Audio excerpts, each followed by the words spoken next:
Hello friends, how you doing? It's Solomon here again with episode 7 of the prequel to the podcast and YouTube series Free Speech with Solomon, where we interview guests on their political opinions. This prequel that we're doing is me interviewing myself on my political opinions so that we can, get a chance to see what they are. So this is episode 7, as you can read my hands. And this episode, I'm just going to be outright and say it. I'm not going to sugarcoat it. This episode concerns quite a contentious issue among many people of many faiths and many backgrounds throughout the world. And this issue that we're going to talk about is the Israeli-Palestinian conflict. Now, the question that I put forth on my poll was, do you support Israel or do you support Palestine? And I will admit, that was one of those questions that was way too simple, that that's not a very good representation of, what things are going on there, because the conflict is very nuanced. There's many aspects to it. There's many different positions that one can take. So I admittedly, that question was very simple, but for the poll's sake, I had to postulate it. So I was surprised. About 70% of people said that they supported Israel, and about 30% said they supported Palestine. Now, everyone that supported Palestine self-identified as a Democrat, except for one person who self-identified as a Republican, yet supported Palestine, which was weird to me because the overwhelming majority of people that supported Israel were Republican. Republicans supported Israel, but there were also Democrats that supported Israel in my poll. So an interesting point was that everyone that was of Middle Eastern descent, not from Israel, said they supported Palestine, whether they be Lebanese, Iraqi, Armenian, whatever. I know people from there. I have followers from there, and it was interesting to me because it really shows you that the majority of Republicans support Israel, and everyone that said they supported Palestine, except one self-identified as a Democrat, can tell you where they get their news. CNN, Fox, whatever. News is very biased. I'll tell you that. So I'm just going to tell you my opinion on this very contentious issue that is very nuanced, and I'm kind of going to break it down. So I'm just going to say that I have a little bit of bias because I'm Jewish. My dad's side of the family is Jewish. I've been to Israel. I have family in Israel. I have friends in Israel. I love the country. It's an amazing place. So I'm obviously going to be a little bit biased. Now, that doesn't detract from my opinion, because everyone is biased in every opinion they make. I'm obviously not going to have the same opinion as many Muslims, but it doesn't matter to me. This is my opinion, and this is free speech. So I love discussing people's opinions, and there's no judgment or anything. So I'm just going to tell you that I support Israel wholeheartedly. I support Israel so much that I have a flag of Israel hanging in my room. I support Israel a lot. I am a Zionist. Now, Zionism is a term that has been thrown around and that has really been criminalized, because Zionism doesn't say anything about Palestine or Muslims or anything. Zionism is just the belief that the Jewish people deserve their homeland, their own country, and a right to self-determination. It doesn't say anything about anything else. And it's been demonized and vastly incriminated in the media, in Western society, and of course in Islamic society. Let's not even talk about that. But, nowadays Zionism is equated with an evil movement of like the Zionist scum, the Zionist entity, the Zionist cockroaches. That's what a lot of Arab countries refer to as Israel and Jews. And Zionism has been vastly incriminated. It has nothing to do, the belief in Zionism has nothing to do with Palestine and nothing to do with Arab countries and anything. It's just that the belief that we deserve our own homeland. And to be honest with you, I believe that everyone deserves their own homeland, whether they're Jewish, Muslim, Christian, Zulu, whatever. Here's the thing. There's an argument that anti-Zionism is anti-Semitism. And that argument stems from the fact that the belief of Zionism is that the Jews deserve their own homeland. So if you don't think a group of people deserves their own homeland, then I admittedly could see why people would say that's racist. If I said that Kenyans did not deserve their own homeland in Kenya, and they didn't deserve their own country or their own right to self-determination, people would condemn me for being racist, and I would be expecting that, because that is racist. So I can see that argument that anti-Zionism is anti-Semitism. Now, let me get one thing straight.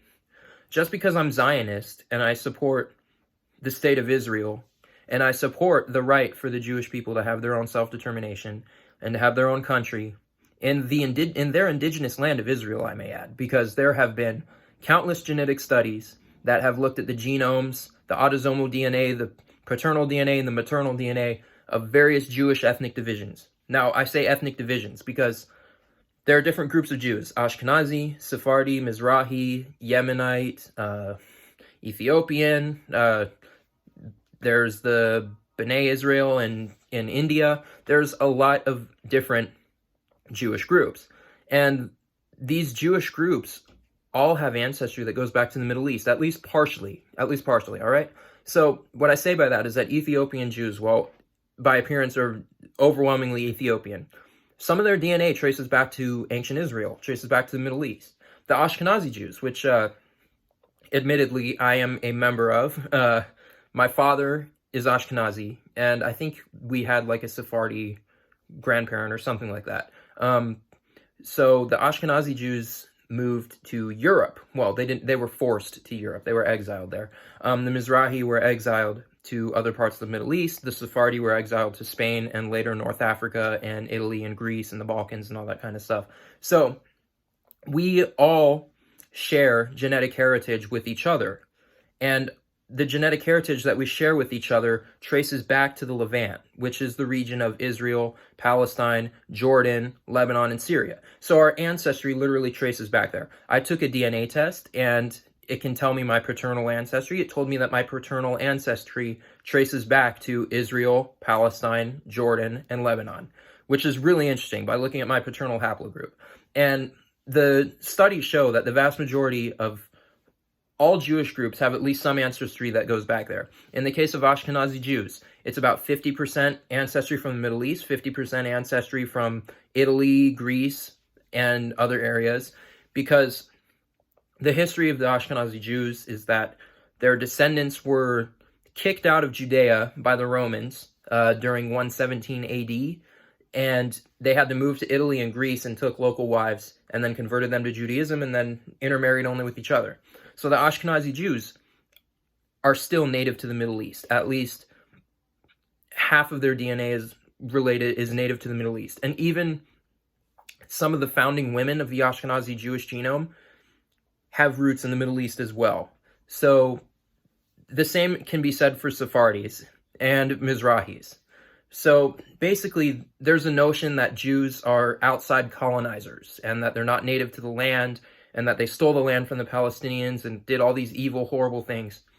And the truth in the matter is that they're not outside colonizers. They're merely native people that have been displaced from their land through colonialism. The Roman Empire was colonialism. Why? Because Rome was a tiny city in Italy. Their empire expanded all the way to modern-day Armenia, Iraq, Jordan, of course Israel, all throughout North Africa, Egypt, Morocco, and everything, and all the way up to Britain and France. So they were an empirical colonial force that kicked out a native population. And this is why, to me, I feel like people should be almost inspired by Zionism, is because it's hypocritical. It's hypocritical to me to just condemn the Jewish people and say that they have no right to their homeland, blah, blah, blah, but yet be like, oh yeah, Native American people should get their own countries, blah, blah, blah. To me, it should be inspirational, because Zionism is a success story of an indigenous people getting their land back from a colonial force. Now, granted, Jewish people have lived outside of Israel for 1,000 years or more because they were forced out of Israel. They weren't allowed to live in Israel. And with that being said, there were still Jews that kept ties in Israel, that have lived in Israel. Before the British came and took over everything, 1/3 of Ottoman Palestine was Jewish. There were huge Jewish communities in Safat, which is a city in the north part of Israel, which is sacred to us. There were Jewish communities scattered across places in the West Bank nowadays, like Ramallah, Nablus, Hebron, and Jerusalem. Jerusalem is, divided, as you know. But the fact of the matter is that the very notion that Jewish people are not indigenous to the land of Israel is just factually false. And that part of the argument of the whole pro-Palestinian narrative it doesn't sit well with me, because it ignores science, it ignores genetics, and it ignores culture. Our entire culture has been centered around Israel. In all of our myths, Israel. In all of our traditions, Israel. In our holidays, we always pray facing towards Israel. We always talk about next year in Israel during Passover.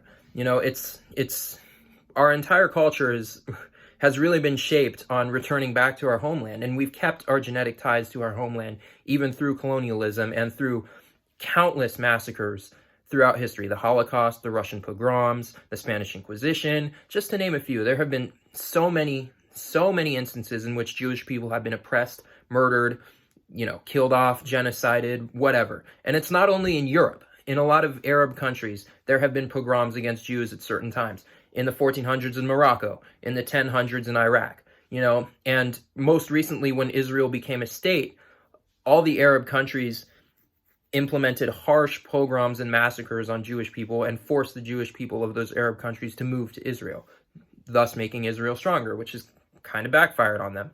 But as far as the whole Israeli-Palestinian conflict goes, just because I believe that my people, the Jewish people, deserve our homeland in Israel, does not mean that I don't think Palestinians can't live there and they don't deserve their own homeland. I told you in the beginning that I was for everybody having their own homeland, because I'm a Zionist, and that's one of the core tenets of Zionism.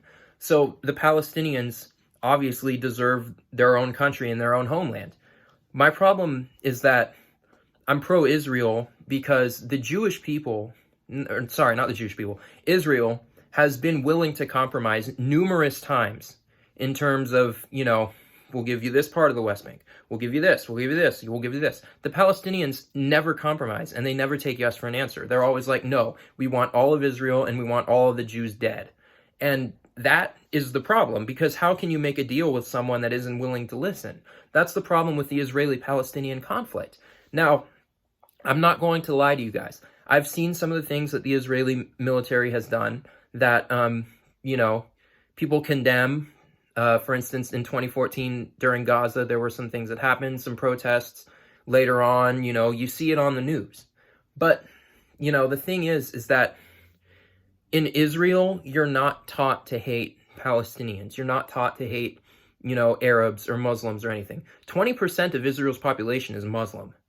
And the thing is that the difference is that in Palestine, you're taught these horrible things. You're taught to throw rocks at Jews. You're taught to, spit in their face. You're taught to hate Jewish people. And it's not just in Palestine. It's throughout the Arab world.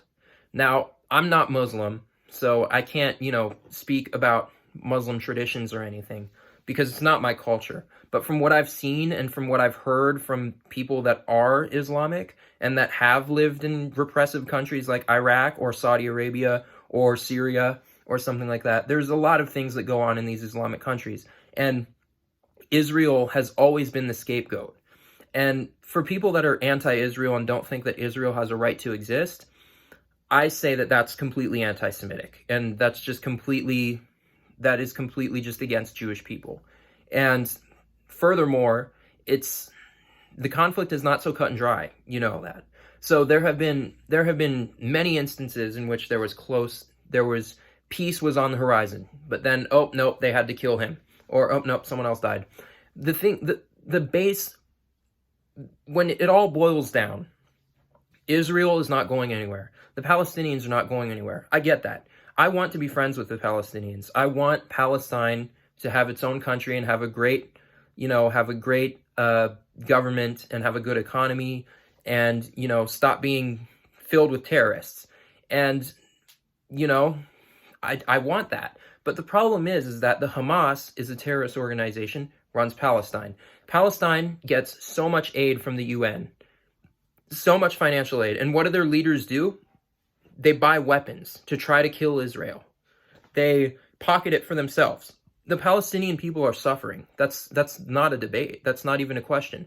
But they're not suffering at the hands of Israel. They're suffering at the hands of their own government, because their own government is indoctrinating these innocent people to hate Jewish people, to hate Israel, to commit jihad, to do all these horrendous things that will not help them at all. So I am pro-Israel. Of course, Israel's not going anywhere. It's my people's home country. It's our indigenous land. That's not a question. And Israel has done some amazing things for humans, for human society. Jewish people have done some amazing things for human society. So they're not going anywhere, and they shouldn't have to, because Israel is a beautiful country that, you know, a bunch of people come to and all that. It's very holy. It's amazing. So while I'm pro-Israel, I'm in a way pro-Palestine, because I want the Palestinian people to have a better life, and I want them to be free, and I want them to be able to freely travel to Haifa or to Akko or to other locations that are in Israel today that are significant to them. However, the same is said for Jews. It's a two-way street.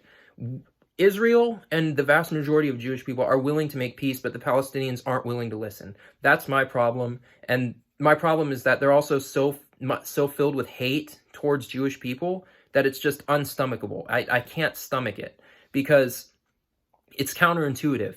You complain all the time about how, oh, you're being occupied, the Israeli occupiers, the horrible Jewish people, blah, blah, blah, blah, blah. And yet you're not willing to compromise when, you know, you're literally saying you can have the West Bank and you can have Gaza. No, we want all of Israel. You know, it's counterintuitive. And the thing is that there are so many Jewish holy sites that are located in the West Bank, right? There's so many. Hebron was a very, very important Jewish city located in the West Bank. There's a bunch of other Jewish sites in the West Bank.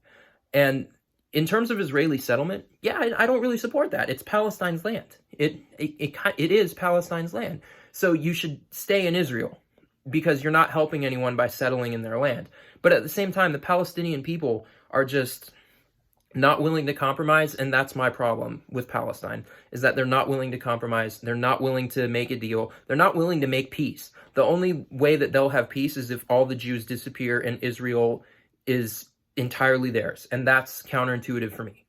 So those are my very basic thoughts on Israel-Palestine. I have a lot more thoughts that I can talk about, but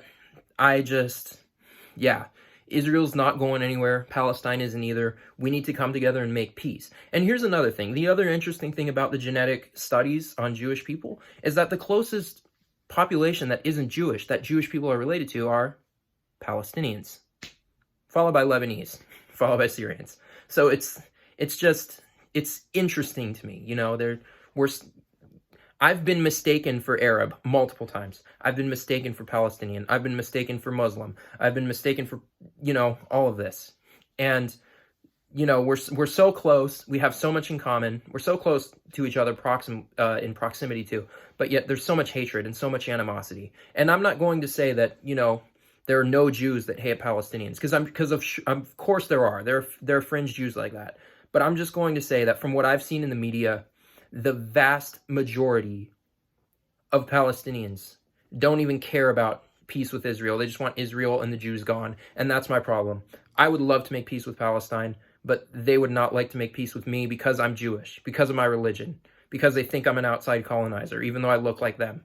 It's hard. It's really hard, you know? But hey, that's the world. That's the world that we live in. And yeah, this was a long video. This was a much longer video than I anticipated, but, you know, thanks for bearing with me. And I don't want to offend anybody, but these are just my opinions, and I'm sorry if, you know, whatever. But just know that I can't stress it enough. I want peace with Palestine, but they need to be willing to meet us halfway and be willing to listen. Thank you, guys. Thank you for listening to this one. Subscribe to the channel, like the video, comment, whatever. And follow me on Instagram @solojew_ for more content. Thank you so much, guys. Have a good one and stay safe out there.